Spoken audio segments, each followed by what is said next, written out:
Real talk, real life, real growth. This is Raw Reality with Tori Story and Fit with Lily. Cade, welcome to the Raw Reality podcast. Why are you already laughing? Because it's you interviewing me. Okay, so we have our final episode of the bodybuilding series and you guys have absolutely loved it. And today I thought I'd bring on my boyfriend, my other half. I don't know if it's my better half. The better half. We also have my child currently sitting in my lap. Our child. Apologies if you hear some squeaks, some crying. It is what it is, you know? But for those that don't know, Cade has actually been a bodybuilder in a past life. I would just like to start off and say by how many gold medals we have each from competing. How many do you have? In the IFBB in Australia, only one. It wasn't even a great And how many one does Lily have? I don't know. 3. How many open classes have you won? Whatever. Well, I've won one. Yeah, cool. So I just wanted to start off the podcast with that to let you guys know who's the better bodybuilder in the relationship. But just to preface a little bit before we get started on this episode, Cade is very much out of the industry now. He does coach a few clients, but himself competing, not in it. So he has very different views into what a lot of you guys might actually be kind of looking for within this episode as well. So I thought it'd be really interesting to get the other perspective on bodybuilding. Yeah, just when Lily asked me to come on, I was like, I feel like a bit of an intruder because I'm not actually a bodybuilder for her bodybuilding series, but can definitely still provide insight, and I think parts of my journey and competing history will be exciting. And obviously still coach a lot of bodybuilding clients, people that win amateur Olympias, win state shows, win titles, overalls, etc. But just so everyone knows, to reiterate what Lily said, like my view is different, and I'm out of the bodybuilding world. I don't compete anymore. I won't ever compete again. But I'm more just still there as a coach. But and the biggest reason I wanted to bring you on as well was the journey that you had within your prep. I feel like not many people know how hard you pushed yourself and the mental discipline that came with it and everything that really happened in your prep, which I want to dive into as well. But for those that don't know, how long did you compete for and what kind of sparked that? Yeah, ages. I did my first comp when I was 19 in South Africa in first year university. So that was in 2019. Obviously, I was playing really high grade rugby union. Got injured while I was playing. I'd done a few Lions tours and stuff and got injured, couldn't play rugby anymore. Felt pretty lost. I was like, shit, what's next? Where do I go from here? I used to be in the gym a lot for our rugby training, had S&C programs and everything, but predominantly was playing rugby. And then when I was injured, obviously getting my strength back. That turned into the gym. When I couldn't play anymore, it was like, all right, let's just go to the gym. Let's just run our programs, get as strong as we can. Wanted also just get in shape for partying and everything, right? Like that was the biggest aspect. I was just like, I wanted abs. I wanted to be jacked. Weirdly enough, there was a young exposure to PDs in South Africa. Like a lot of the guys in the rugby kind of squad and groups were already experimenting with different PDs at, 18, 19, 20 years old. So there was a young exposure there. I obviously waited until I was into my competing before diving into anything. But that's kind of what got me in, is I lost my ability to play and train, and I had to dive into it from the gym. Started training at 19, started getting into it, met a in-person PT at the gym who was actually a bodybuilder doing well. And I was like, oh, let's just compete. And he was like, let's do it. Like everyone was doing it. It was kind of the fitness trend, but I just dove head first and did my full prep in first year university. How many seasons have you done altogether? 4 or 5. Wow, that's quite a long. What was your shortest and what was your longest prep? Shortest was probably that first one in South Africa. And then, so I did 2019. I prepped 2020 and 2021, but there was COVID involved with one of them, missed the season. Then I did a season under Lane, and then I did the season with Jackson as well. So yeah, 4 seasons in total, I would say. So what would you say the biggest difference for competing in South Africa versus Australia is? There's definitely a much larger talent pool in Australia, I would say. Not to say the talent in South Africa isn't there, but it's not as deep. So the top 2 or top 3 in South Africa are like really competitive. But here in Australia, I think like 1 to 8th place in a lot of the classes are actually really good and really competitive, right? Yeah. Where in South Africa, it's just the top guys that are like winning the pro cards. Yeah, right. But then also very different for me in terms of the preps I had because of my knowledge base in between the two. What was the biggest difference between the preps in Australia? So obviously the talent pool was different overall, but how about the journey within your prep and the protocols there? Yeah, to be honest, my first prep, the protocols weren't the best, but because I was so inexperienced and lack of knowledge, it was almost a better prep because I just followed it. So it was like, I was 19. I think I'm pretty sure if I remember my cardio at one point was like 15 minutes of HIIT running, like Running. a minute sprint, a minute jog, a minute sprint. Like that's kind of the protocols I had. I would train in the morning. Then I would have to do, I would do 15 minutes of HIIT in the morning, like sprints, train in the afternoon, and then have like 30 minutes of cardio after my session in the afternoon. The meal plan was like so crazy, but I had no knowledge. So I was just like, oh yeah, like this is just what you do. It's just normal. Yeah. Followed that and got like super peeled from it. That's what I always say. Like the very first preppers tends to be the best in terms of just being so naive towards things. Yeah. Like you have no idea what to expect. You don't know if your protocols are high, if they're low. You just kind of literally go with whatever your coach says. Yeah, literally just followed it. But the meal plan got like drastically low. Like it was in South Africa. Yeah. Well, in all of my preps almost. That's why I don't do it. But drastically, like I remember getting to the point in South Africa because I was doing all these HIIT protocols and it was just like get as lean as you can. To the point where I remember waking up at university one time. I was going to class. I was like 3 or 4 weeks out. I got up to like walk out of my dorm that I was staying in and I dropped my pencil. And I remember like standing, like looking at my pencil on the ground and just being like, I don't have the energy to pick this up. Like I'm literally just going to pass out. And I was like, fuck it, I'm not going to university today. And I just like turned around, got back in bed, went to sleep until I woke up to go train and then came back. Like steps wasn't really a thing then. Like it was just like training and cardio. Yeah, right. So yeah, that was definitely a tough part of it. I did well. Like I got really peeled for a 19-year-old, like looked really good. Did well in the comps too, like won a few trophies and medals. And then started to learn as I was studying my degree and I started realizing, I was like, oh, like some of these protocols are actually like cooked. My peak for the first show that I did, it was like 2 nights before it was in my plan. It was like go to a restaurant and get a steak and potatoes and the biggest slice of carrot cake that you can get was my carb up. Carrot cake was there any science behind carrot cake? I don't know. That's just what I was told to follow. Yeah. Did you feel like it worked? To a degree. Like I did well, but looking back now, I'm like, if we had just controlled the carbs and the sodium and it was like no water, the red wine, like all those kind of Yeah, protocols. you went like the really old school bodybuilder style. Yeah. So you're saying that obviously both preps were quite different. When did you feel the tipping point? You were a very disciplined person, but did you find there was a point in your journey where you really just started to kind of like go all in on bodybuilding, or was that kind of just evident from the start for you? No, it wasn't all in. Like I think that first prep when I was 19, I was like bodybuilding, but then like outside of my competitive seasons, I was like partying a lot, like at university. So like I wasn't like locked in.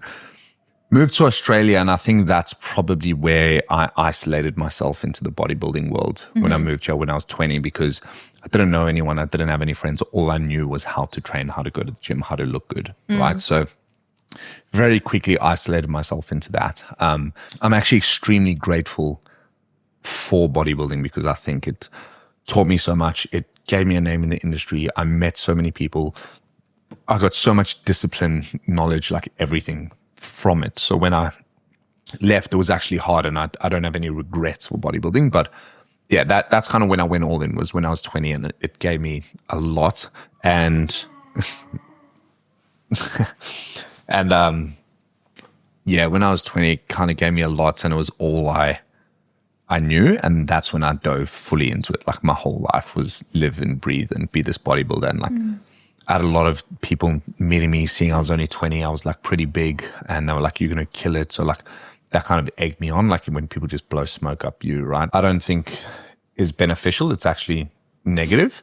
But that was probably a big part of it, and then kept going. And then eventually, 2 years later, fell into the much more heavily bodybuilding crowds, like started getting involved with like Jackson Pierce and Coburn and all of them, and eventually even got invited to pro camps. And I was like in the Bali pro camps. I was prepping over in America, prepping over in Japan with Jordan, like going for his pro cards. Like, so it kind of picked up really quickly where I got heavily into the bodybuilding industry with a lot of the top names and around a lot of the top people. Was that the goal from the start, to go for your pro card? Yeah, 100%. Like that was all I cared about. So that was your driving force behind everything. Yeah. At like 2021, it was just like, I want a pro card and really give a fuck about anything else. And it was always like, I want to win a junior show and then I want to win a pro card and win an overall. And I was like, that's just my life dream, and that was all I was gunning for, and I was willing to sacrifice anything for it, like my health, my relationships, my money, my whatever. Obviously that's drastically changed now, but that was the focus at the start. How did it feel if you're in the bodybuilder industry, I feel like what the pro camps is, and basically you get invited to go to Bali to train with the team for a week or so, and it's just pros. How did it feel going there when you weren't a pro? Yeah, like definitely had a lot of pressure and expectations, like for those that was my, I guess, era of life with Jackson Pierce. Like we trained a lot. I learned a lot from him. He eventually started coaching me at one point, and he ran pro camp in Bali, and there was like a bunch of pros that came out there. Paul Canoe, Joe Brightman, who we are actually good friends now. Like Dashi wasn't pro at the time, but he got invited. A bunch of pros across the board. And a few amateurs. I think there was 5 or 6 of us that were amateurs. And Jackson actually gave me the invites, and I was like, this is fucking mental. Like I was super excited. Like I was like, this is crazy. Like so many of these guys are idolized. I was able to be in there with them, training with them every day, cardio with them every day, eating with them every day. Like I was definitely excited and over the moon, but I felt a lot of pressure to like prove myself and actually be someone while I was there. Were you the youngest one there as well? Yeah. Jules and John, they pros, bikini pros and a figure pro. I think she's maybe actually younger than me. That's she's crazy. a bikini pro, yeah. Wow. I believe so. She's really hardest work I've ever met. Yeah. They may have been younger than me, but I definitely was, in line with the youngest. So was that the turning point where you felt like nothing else matters but bodybuilding, and you were willing to do whatever it took to get to that next level? Yeah, kind of just before that, and that lead up, I would say. It was just like, this is it. Like, this is what I want to do. Like, this is the end goal. So when you say that, that's when almost like your health started to like take that turn. It definitely like took a while. What were your protocols at that time? Because you always like say them now and then. I'm like, it's actually insane the way that you were able to push your body, because most people would have pulled out. Yeah. There's a time when the protocols got rough. I was in America, and the problem was things hadn't really gone to plan. My body was kind of pushing back a little bit. Like we were traveling heaps. I think we were in Florida at this point, prepping, me and Jackson, and we had some videographers there, and we were training with pros and stuff.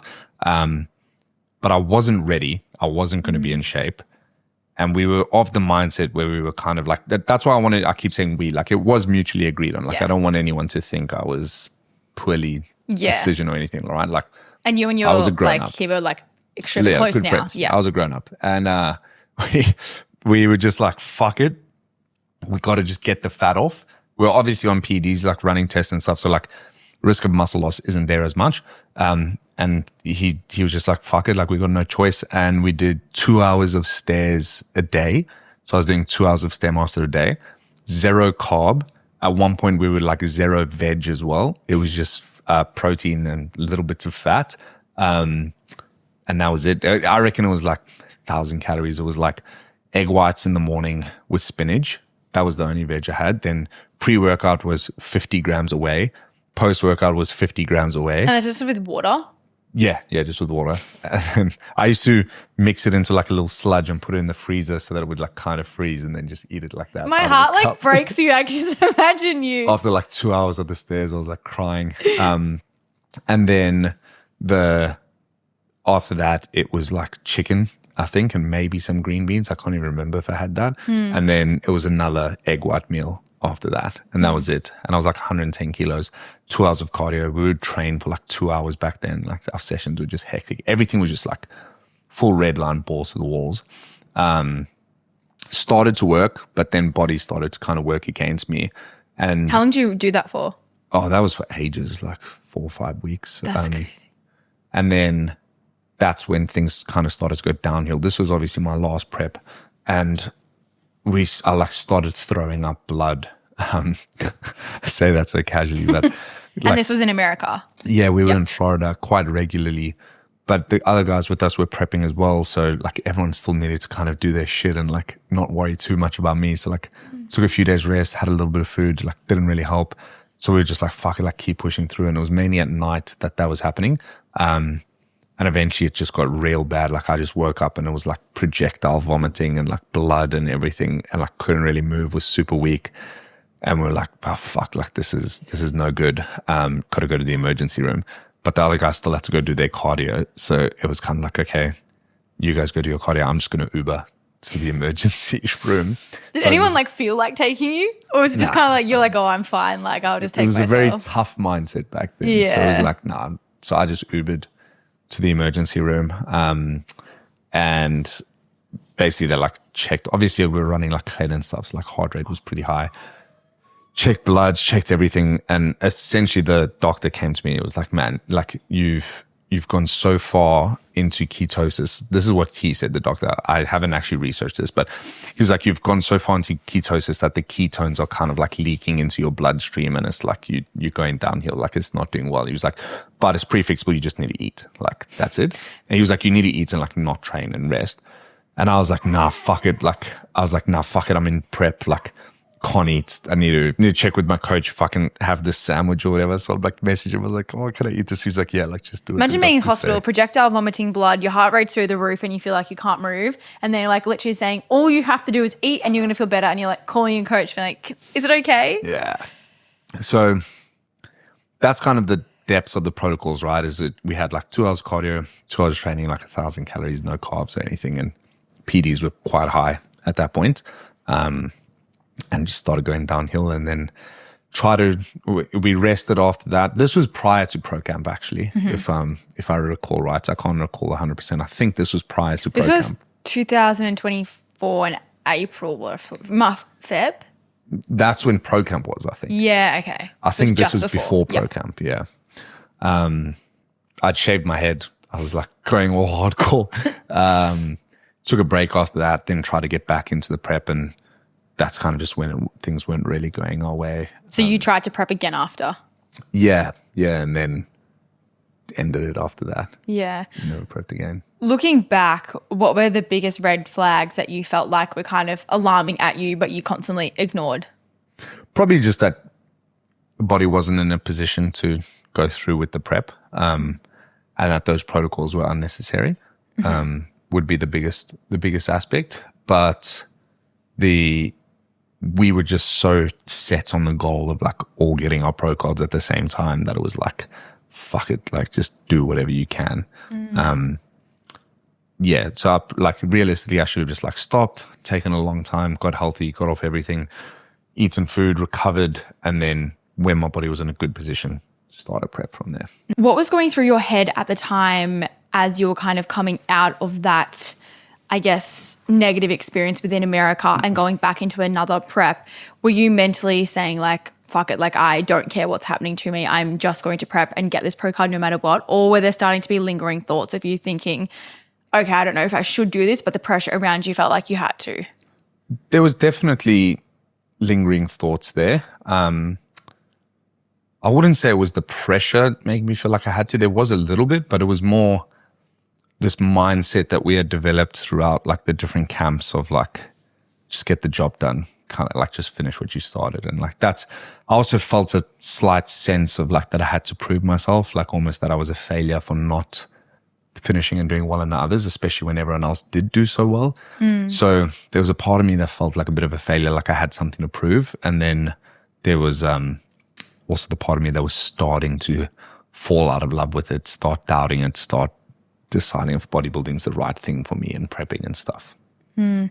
Coming out of it, I know that you said Hattie Boydell was like a very big, I guess, pivotal point in your journey of kind of like trying to find your way into a better life in terms of like physically and mentally. Did she kind of come into the picture before that happened in America, or was that more so after? I'm trying to remember the timelines because I'm trying to remember if America or Pro Camp were separate altogether, or like before or after, but I feel like I've just blurred it all out of my memory. But I just remember at Pro Camp was actually where conversations were starting, and Hattie was there and Joe was there. And I think they could just see, like, I would always just follow the plan. And I did enjoy it and I learned so much. And that's what I keep wanting to also say to people is like, I don't want to take anything away from bodybuilding. Like it taught me so much and helped me so much in aspects that I carry throughout my life. But it started to get to the point where I just fucking hated it and it wasn't what I wanted to do anymore. And I think Joe and them would see me get to the cardio an hour earlier because I'm doing 2 hours on the stepper instead of an hour like the rest of them. And I'm like eating less and blah, blah, blah.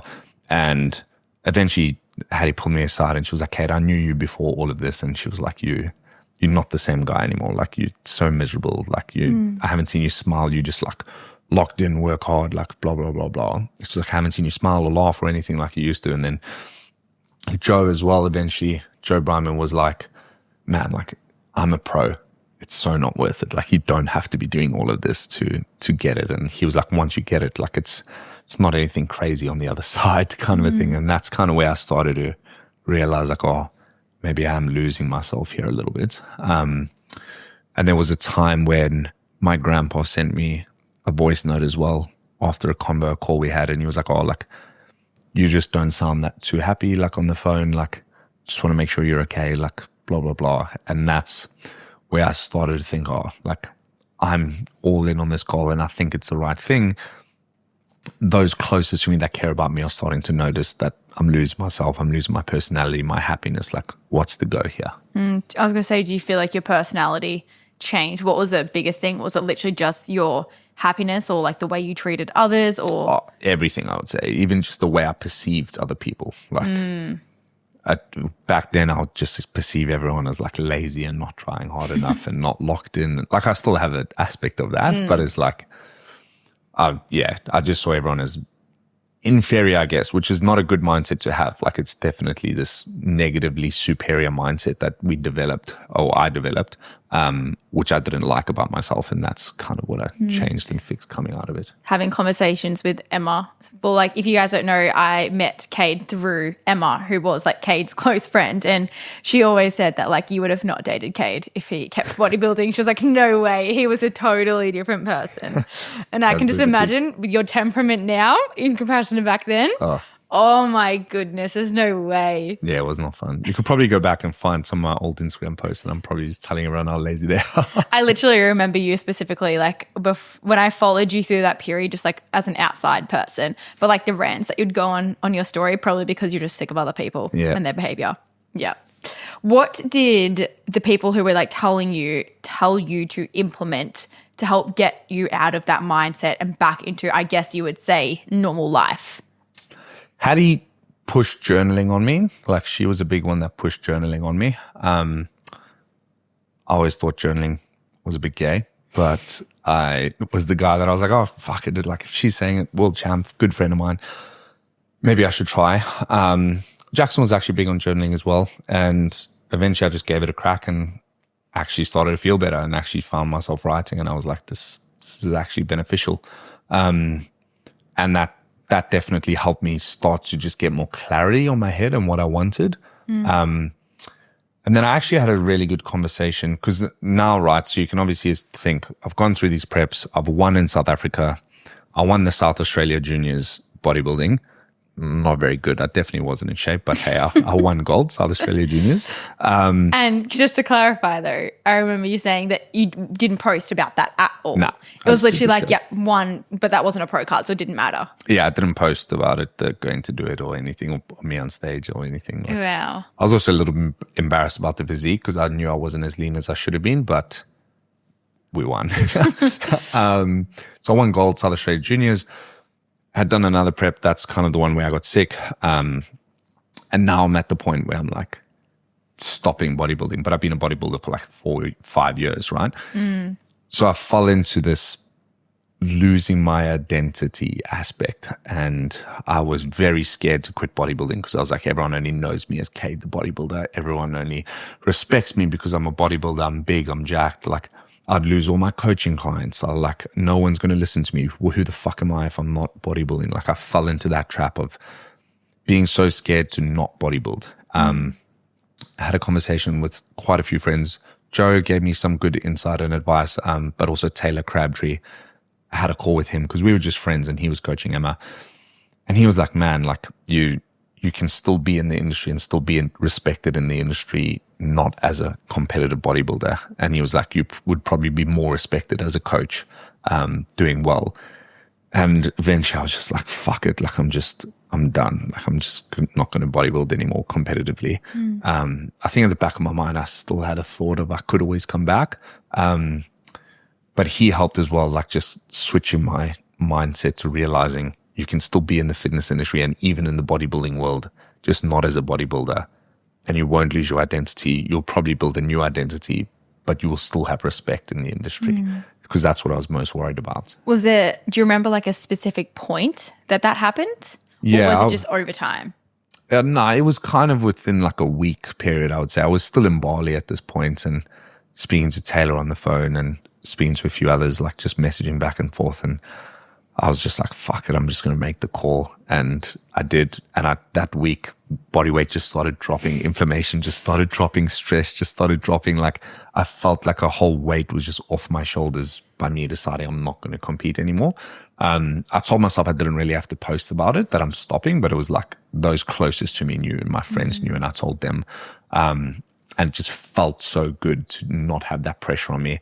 I definitely did lose myself for a little bit and go back and forth between things. But then coming out the other side just felt so much better, more relaxed, safer, and able to just move on to the next thing, and then realize that I could still be in the industry and be respected as a bodybuilding coach per se.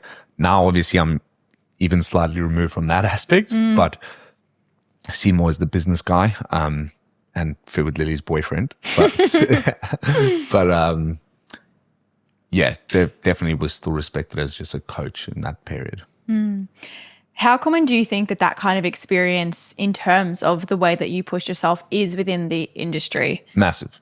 I think so many people do that. So many people sacrifice things. So many people doubt things. And I think so many people are doing it because of external pressures that aren't actually external pressures. They just perceived as external pressures, but they're actually internal to themselves. Because I was kind of public about leaving bodybuilding and stuff, I've had so many people that are top bodybuilders reach out to me and say they want to do the same thing. They are doing the same thing, advice for them. And it's like so much more common than people realize. And people sacrifice a lot and then get to the other side and I think realize the sacrifice isn't as worth it as what they thought. Do you think it's more common for males to feel that way over females? I think males are probably more prone to do more sacrifice, but I think females probably feel it internally more than the males do. I feel like males would essentially push their body further due to not really having as many, I guess, hormone repercussions. Obviously, females, it's important for like fertility and things like that, and it can be scary if you do push over that line. But the mental side of things, I guess, would be quite similar when it does come to that. Do you think that there is pressure from athletes to trust their coaches no matter what? So it's almost in today's society, it's like, don't question the process, just trust what they're saying and do what they're saying. Do you think we're slowly leaning out of that, or do you think it's quite evident within the space where people aren't questioning their coaches and they're just doing what they say? I do think it's important to trust your coach and not listen to too much external noise. But I think, one, you need to make sure you've picked the right coach and you trust them as a coach, not just their protocols. Like, trust them as a person, as a coach, as a figure, and agree with the way they approach things and not just trusting their protocols. But then I also think we're all grown-ups at the end of the day and we can be given a shit plan, but it's on us if we follow the question, right? If we get given unhealthy protocols, like, the responsibility and onus is also on you to do what's right because you are a grown-up. You should have enough intuition to tell if this is bullshit or not, or at least have someone you trust that you can refer back to and ask. That's why I feel like it's so important for athletes to actually have education before heading into a prep. And no matter what that is, I just don't truly think that a very beginner fitness person should start a prep with not having knowledge around like even macros or understanding the mechanics behind training and recovery and all of that. And that's why it is so important. So then if something does cross the line, you actually know that, okay, maybe that's been pushing too far, or you have that trust with that coach to bring it to them. And that's something that I'm really trying to push within my like prep clients, and my coach also does. And I know you do too. It's like, you have to be so open with your coach to be like, okay, I feel like my body is being pushed too far here, or I mentally won't be able to lock in for that because like that will tip me over the edge. And sometimes that can almost be perceived as being a weaker athlete, but I truly think that that's more of a strong athlete when they can bring things to the surface, come up with a different plan, and in the long run, it's actually going to benefit you so much more. Yeah, 100%. You got to have the trust, but you got to have the education. And I think you also got to trust your intuition as an athlete as well. Where does the line differ between self-discipline and self-destruction? Jeez. I think if I knew that answer, I wouldn't have gone as far as I did, right? I think it comes down to what your values as a person are, because I also don't think it's completely negative for someone to be entirely disciplined and dedicated to bodybuilding if that is truly what they love and want to do with their life. But me as a person, like I lost a lot of my values of like family and connection and relationship and stuff like that, and hard work that I like doing due to committing to bodybuilding. So I think it's when you start to lose your core values or attributes of your core values in chase of something as a goal is where the line crosses between, yes, self-discipline and destruction. Do you think social media makes it worse? Yeah, because everyone glorifies bodybuilding and competing. And the hustle culture. Well, that's kind of me, but yeah. Like, so it's but like I've said this in my post before in terms of like my quote unquote hustle culture with like work. I genuinely love it. Do you know what I mean? So like I promote it because I really, really enjoy working hard, like on the business and stuff. But I do think social media has glorified this hustle culture where if you're not enjoying it and you don't love it, like stop trying to be that person. Do you know what I mean? Same thing with bodybuilding. Like all these people get celebrated and glorified for getting on stage and being disciplined and getting to the body fat levels that they get to, but you don't see the entire journey and know if the sacrifice to reward is worth it for you or not. It's literally like you see people who do like one prep and done, and I honestly have respect for those people because it's like they've actually made a decision that, okay, cool, I was disciplined enough to get through a prep, but holy shit, I never want to do that again because it was like the hardest thing I've ever done. But it's the people that like actually love it, that can keep going back and forth and continuing to do it. And that's where the enjoyment side does come into it. And I think social media sometimes can get that a bit skewed, and it's like, okay, no, prep, you have to hate and you have to really struggle through like the every single day. And I feel like that was almost the realm that you were in for a while, was like, you're not meant to enjoy it. It's meant to suck and you're meant to suffer. And that's the only way for you to be successful. And I personally believe that's slowly transitioning into a way where you do have to enjoy your prep if you want to be healthy and if you want to do it for the long term. Is that something that you found evident when you did it? Yeah, 100%. Like it was all about suffering and hard work, and the more you're suffering, the better your results are.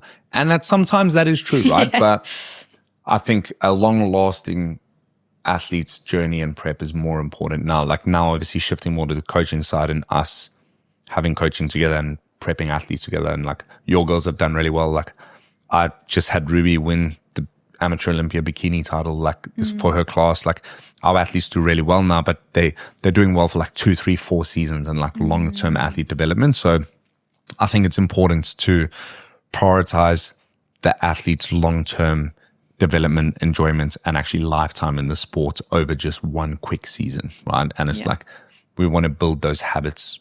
And that's why I'm super grateful for everything I experienced and went through, because it means we don't transition that onto, mine and your clients together when people apply for us with coaching. So it's, I think it is shifting, and I think we do need to prioritize the longer term development, sustainability, and enjoyment in the sport opposed to just a quick win. Coming out of now, like your bodybuilding, I know we just briefly did touch on it, but in terms of like shifting your identity, because this can be one of the hardest things to do as an athlete. And I know that I spoke about it with Morgan as well in the second bodybuilding series. And everyone goes through it in a different way. And some people literally just go like, I guess they say cold turkey, and they're like, don't even want to go to the gym. They don't even want to even look at the industry. But you found yourself still wanting to stay within the industry, but separate yourself from like an athlete to a coach. How did you find that transition? Did you find it still difficult and times where you still wanted to go back in, or did you know that it was like game over, I'm never doing that again? I think there was a period where there was a transition, but majority was just like, fuck it, I'm never prepping again. Like after just having a few bad experiences, but also just realizing I didn't enjoy it as much as those that love it and continue to do it, like even like you. But there was a part of like, okay, who do I become now, right? I think I also stayed in the fitness industry because it was just what I was good at. So didn't really have many other skills. And I do love the fitness industry and coaching and being healthy and educating and helping those along their journey. So it wasn't too hard for me to transition into the, more of a coach role, especially because I had so much education, was at university studying sport and exercise science, had done all the clean health courses, partnered with Clean Health, like I had all this education and knowledge, had slight influence on social media, like nothing big, but to get enough clients where I then filled my PT roster, like slowly transitioned more into coaching, being respected as coach, had athletes winning on stage, but then also had like insane lifestyle transformations. And like, so it slowly just did transition to that enjoyment. And I guess I almost distracted myself with work at the start, but then that distraction actually turned into true enjoyment and then eventually into now, I guess what you could call my identity post bodybuilding. What does your training and health look like for you now in comparison to back then? So different. Like obviously now I have a coach, and I was literally voice noting him on Monday because we were looking back at bodybuilding photos and like making a joke, but I sent him a voice note and I was like, man, I feel so much better now. I feel healthier. I feel more motivated. I have more energy. Like I look better. I move better. Like everything is great. So now it's a lot more around like balance. I only train 4 times a week. If I miss a session, like I try not miss sessions, but I only train 4 times a week. Nutrition is pretty balanced and a little bit more flexible, but still wanting to stay in shape. Like I've lost 10 kilos over the last 15-ish weeks, right? And so training is definitely a lot more balanced, a lot more relaxed, a lot more time sensitive because I am working so much and we are working so much, all wanting to spend time with you. So a lot less, a lot more effective, a lot more relaxed and thought out. And you also do BJJ now? Yes. I do jiu-jitsu 3 times a week as well. And you're a blue belt. Yep. You're a big boy. So anyone that wants to DM Lily, just remember that. I'm a blue belt. What do you find that you value now that you didn't back then in terms of your health? Energy, mental clarity, and mobility. I think I don't have better mobility just yet, but I'm longing for it and I really want it. But I think just feeling good, moving good, like there's this feeling you get when you just have less PDs, less stress from nutrition, either like being in the being nutrient deficient or having too much food. Like there's just this nice feeling that you get when your body's got the right amount and you feel healthy, you feel good. You're like, I hardly get sick anymore.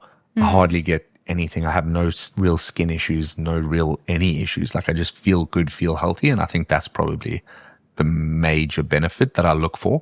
And I just want to feel good, athletic and longevity so that I can perform as a coach, as a business owner, and obviously a partner as well. I feel like not enough guys, or I probably feel like they do, but I don't really follow many guys in terms of like the bodybuilding industry, that the health is like, it never is like at a neutral state in terms of competing, because you go to prep and you push those protocols really low, and then you go to growing phase and you push those protocols really high. When you grow. What do you reckon you felt more unhealthy in, a prep or a growing phase?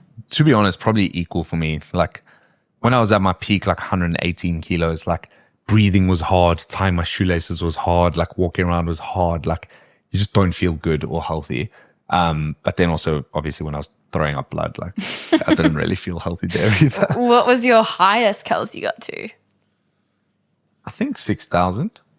That is like, what are you eating on 6,000 calories? I was on 1,000 grams of carbs at one point per day. I remember that. Like, and it was just like, do whatever you can to get it in. I'm on 390, nearly 400. Pretty high, I personally think. More than me. Yeah, I'm actually eating more than Cade, everyone, right now.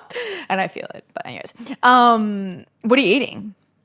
I was having a packet of lollies a day. Like, I still do that. But, to get carbs in, like Powerades, Gatorades, carb powders, honeys, jams, obviously shit ton of rice, potatoes, oats, Cocoa Pops, but just fucking whatever you can to get the food in. Do you think that that's now not, because I know sometimes we speak about it in terms of like having to push so extremely high. Do you think it's more prominent in females in terms of like not having to put on insane amount of body fat just to grow lean muscle? Or was that just like purely because your body was burning through it and that was what you needed to grow muscle? I think it was outdated protocols as well.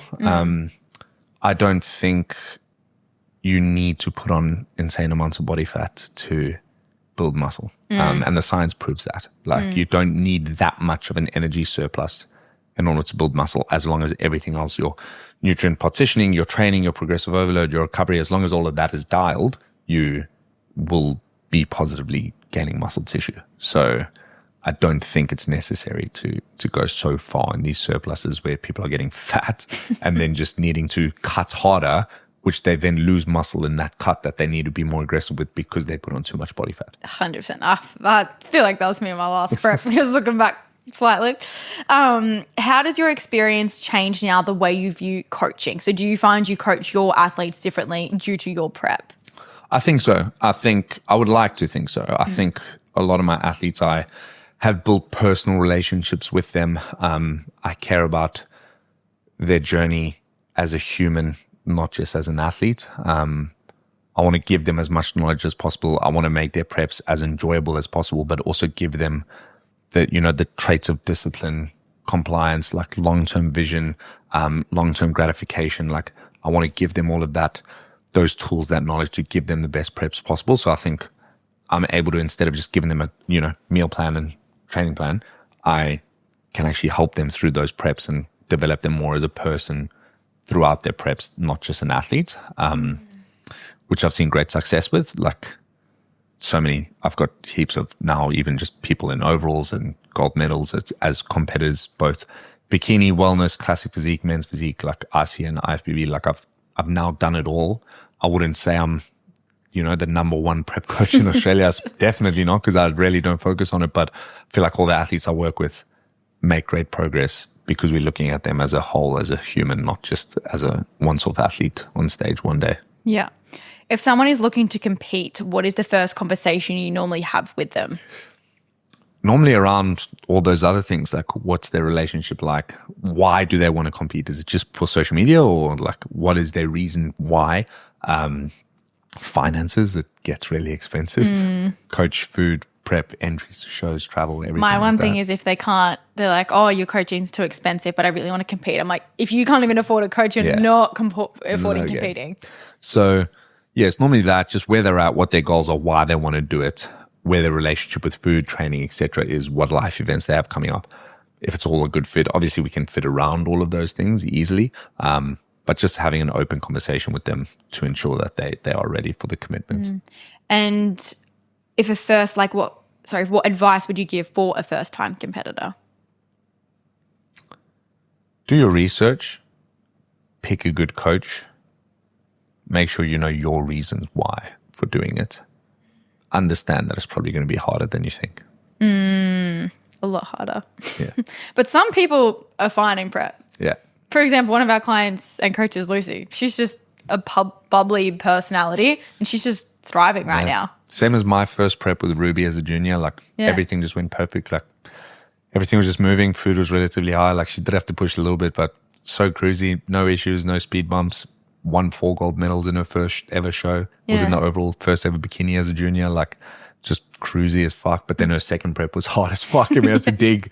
She ended up winning the Amateur Olympia, but we had to dig hard and it was a very different prep. So also just knowing that every prep is different as well. That's something that I didn't really realize going into the industry, was knowing that like every prep was going to be different. So I kind of went into my first one, my protocols I think on average was 3 30-minute cardio sessions a week, and then I think for like 1 week I got to 4 sessions. And I was like, oh my God, this is crazy. Yeah. And then you kind of keep going through preps, and for some reason mine have gotten harder and harder every time. But I'm like, hand on my heart, my next one's going to be easy. I have this knowledge within myself, and I have a different mindset heading into it in the future.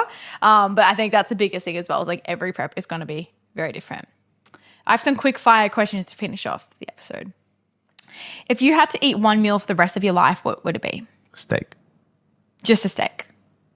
And potato chips, I guess, sweet potato. Okay. For the rest of your life, you're going to have steak and sweet potato. That is it. Yeah, fucking hell, steak's great. Can I just tell them something? Go. So Cade this is his mindset around nutrition. He views carbs as like straight carbs. It doesn't matter what the nutrients is in with them, right? So if he's already had like, well, if I say for dinner, he's like, what do you want? Steak. Cool. Cook him some steak. I'm like, oh, do you want potato? No. You don't want any carbs for dinner? No, I just want a steak. I'm having lollies after. That's literally his mindset for it. That's smart. But like a whole pack of lollies, you're not going to have that around your steak. Like I have done that before. And then your fats is your chocolate after. So you got your protein, steak, and then fats is chocolate, and the carbs is lollies. Yeah, that's why I'm not a bodybuilder. That's why I'm in shape. Favorite exercise for girls to grow their glutes? Man, there's so many. You have to have a balanced program, but I do actually like a front foot elevated reverse lunge. Yeah, unfortunately, I agree. I do really love that. Front foot elevated reverse lunge is a good one. I'm just trying not to pick the common ones that everyone's going to say, like hip thrust, RDL, whatever. So, yeah. I don't have a hip thrust in this program. Not one. Nice. It's kind of back sucks. If you could only strength train or BJJ for the rest of your life, what would it be? Wow. Jeez. That's a hard question. I knew it would be. Because like I'd really enjoy BJJ training, but I don't just want to be a skinny bitch. I'd lose so much muscle. You would. I'd literally just be a skinny twig. So I'm going to have to pick strength training. Because I'll just strength train and play golf. True. A habit from bodybuilding you're grateful for? Mindset and discipline. I think, like I said, I'm not one of those guys that's going to be on here and say I left bodybuilding and I hate it and it's not for anyone. Like, that's bullshit, because I wouldn't be where I am without bodybuilding. I wouldn't be the person I am, the mindset, without having competed. It gave me so much. But yeah, I think the biggest takeaways are the discipline, the mindset, the knowledge, the drive of like saying no to distractions would be some of my top picks. But just overall mindset, discipline, and being able to stick and make sacrifices for a longer term goal.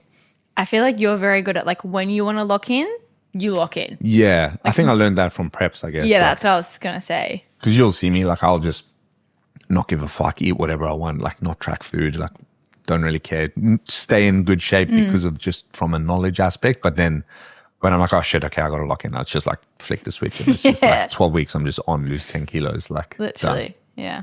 And finally, what is your favorite thing about Lily? I would say the way you prep, and I've said this from the start. Even my last prep? Yeah. Okay. Like since the start, before we even met, I always admired it and told you that. But the way you approach your preps is you are very conscious to not let the other life things or your core values slip. Like you're very conscious. So even if you're dead, you don't really let your friendship slips or your like attending events slip or like anything like that. Like you're committed to your goal. You do really well, but you're never the one to go out and complain about your bodybuilding or complain that you're tired or complain that you have to take your meal prep with you. Like you're aware that it's your choice, that it's what you love and want to do, but you don't let it affect external life or your core values. Like even me as a partner, your friends, like I'm sure everyone will say the same thing. Like that's probably the biggest one. Thanks so much that I just had to add that in there for a little bit of an ego boost. Okay. Well, thanks, boyfriend, for coming on. I think the biggest thing as well, like, was just a different perspective on a bodybuilding journey, and especially from like a male's point of view as well, is always very interesting. If you don't follow him on Instagram, interesting, but I was going to say, where can people find you? Cade Robertson X. XO. That's not EXO. And there was something else I wanted to say in regards to that, but I did forget. Oh, the other thing is, if you do follow Cade on socials, he's very sarcastic. Nothing he posts is serious. Sometimes I had this conversation with someone the other day at the retreat, actually, and she was just like, wow, I never know if he's joking or not. I'm like, oh, if you can't tell if he's joking or not, he's probably joking. About what? I'm serious. Everything I say is dead serious. Lily's talking shit. Well, okay. What? Lily just doesn't want to get cancelled. It's serious in a way that, like, I don't know how to explain it. Like, you believe it, but you think it's funny. Yeah. If people can't handle it, they can't handle it. Yeah. Anyways.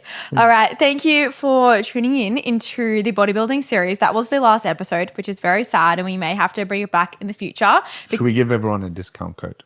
Okay. What do you think? I to think only that's a good idea. competitors or to lifestyle Not to everyone. clients? Okay. What episode is this? What do you mean? Or what number? I have no idea. To our coaching, you probably have seen me and Lily. We actually haven't released a new name yet. We won't do it now. We Okay. won't do it now. But Lily is actively taking competitors. Myself, a select few of competitors. I kind of have my team full, but lifestyle clients who I think we should just give everyone a discount for listening. Okay. Go. You're the boss. All right, $500 voucher. It's fine. I take that back. $500 voucher to anyone that signs up from this episode. Just DM Lily. Literally just say, I listened to your Raw Reality episode and I want $500 off. Yeah, just DM Lily bodybuilding voucher. Okay. Bodybuilding voucher? Okay. Sounds good. $500 off. Okay. Jeez. Just cut all our profits. Literally, who makes it? Fucking hell. Okay. DM Lily bodybuilding voucher and we'll give you $500 off coaching. We'll jump on a call with you one-on-one and set you up. All right. I just turn this into a sales pitch. Look at me, hustle mentality all the time. Okay, I'm going to end the episode here. Thank you so much for listening, guys, and I'll be in your ears next week.